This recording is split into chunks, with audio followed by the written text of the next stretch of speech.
حضور علیہ السلام کی ایک شان اللہ تبارک و تعالیٰ نے یہ بیان فرمائی کہ سارے نبیوں کو بھی نبی کریم علیہ السلام پر ایمان لانے کا حکم دیا، اور اس کا اظہار آقا علیہ السلام کی مبارک زندگی میں بھی ہوا کہ جب رجب المرجب کی 27ویں رات تھی، اللہ کریم نے معراج کی رات اپنی بارگاہ قدس میں آقا نامدار صلی اللہ علیہ وآلہ وسلم کو بلایا۔ تو اس سے پہلے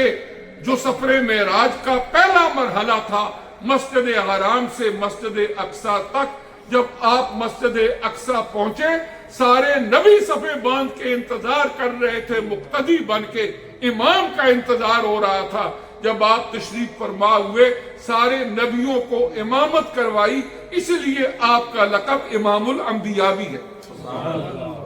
امام الانبیاء بھی ہے کہ سارے نبیوں کو آپ نے امامت کرائی،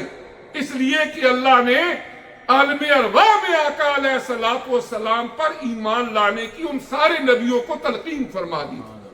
اور پھر اس کا ایک اظہار اس وقت ہوگا جب عشر بپا ہوگا،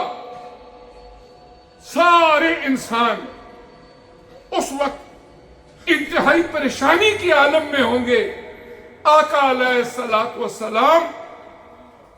انسانیت اولاد آدم جب لرزہ برندام ہوگی،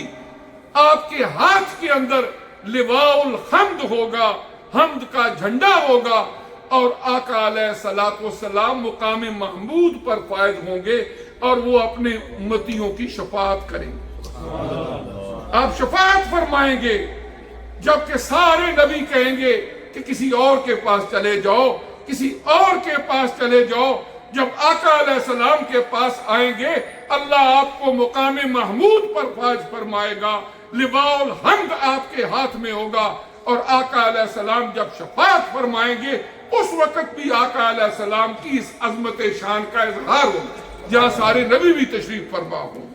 تو حضور نبی کریم رؤوف الرحیم صلی اللہ علیہ وآلہ وسلم کی تشریف آوری،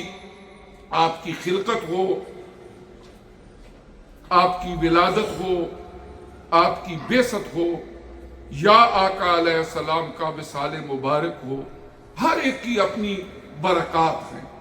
حضرت جابر رضی اللہ تعالیٰ عنہ، انہوں نے بارگاہ نبوت میں سوال کیا، اول ما خلق اللہ نور، کہ